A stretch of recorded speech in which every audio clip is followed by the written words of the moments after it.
هنجرب مع بعض السماعة القوية ديت واللي كان أدائها كان مبهر جدا ليا.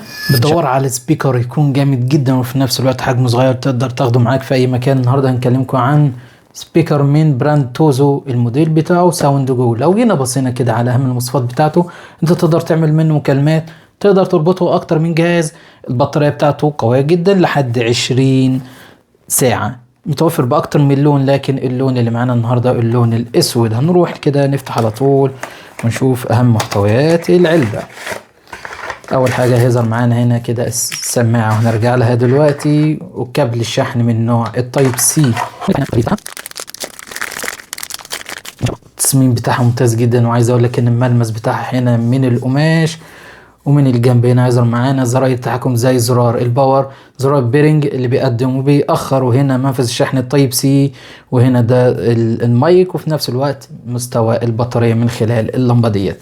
هنا هيظهر معانا براند توزو في المنتصف، واللي بيميزه بقى اكتر هنا التعليقة ديت. ملاحظين الجزء ده من المعدن قوي جدا يا جماعة، ده مفيد ليك ان انت تقدر تعلق السماعة ديت في الشنطة في اي حاجة معاك. 248 جرام مقارنة باي سماعة تانية، فهي وزنها خفيف جدا، لكن الاداء بتاعها ممتاز. عايز اقول لك ان هنا برضو حجم الدرايفر بتاعها تقريبا 43 ملي ونص زي ما انتم شايفين. فيها خاصية النويز ريدكشن، بيقلل مستوى الضوضاء في المكالمات. من ضمن المميزات اللي موجودة هنا برضو ان انت تقدر تنزل ابليكيشن توزو هنا وتربط السماعة ديت مع الموبايل وتتحكم في كل حاجة فيها من خلال الموبايل. هنجرب مع بعض السماعة القوية ديت واللي كان ادائها كان مبهر جدا ليا. هنشغلها كده الاول من خلال زرار باور، هي كده دلوقتي جاهزة ان احنا نربطها مع الموبايل. هنروح للموبايل على طول، وهنا ظهرت معانا توزو ساوند جو.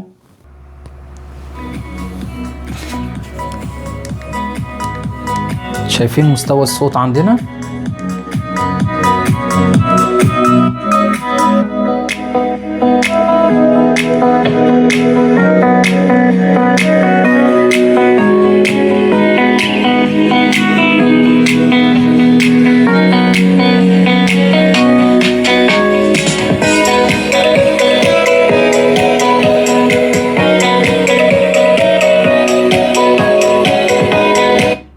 الصوت بتاعها قوي جدا بصراحة يا جماعة، صوت عميق، صوت فخم جدا، في نفس الوقت البيز، جميع الميديا اللي انت تسمعها هتلاقيها واضحة جدا في السماعة ديت.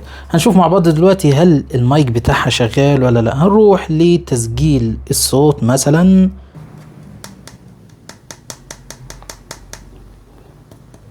معنى كده ان المايك بتاع السماعة ديت شغال. هنجرب مع بعض تاني. شايفين كده يا جماعة، كل ما نتكلم هتلاقي بيظهر معنا على الموبايل. حجمها والماتيريال بتاعتها جامدة جدا، واللي كان اقوى فعليا من ده كله هو موضوع الصوت بتاعها. لو عايز تشتريها فانا سايب لك الرابط بتاعها اسفل الفيديو.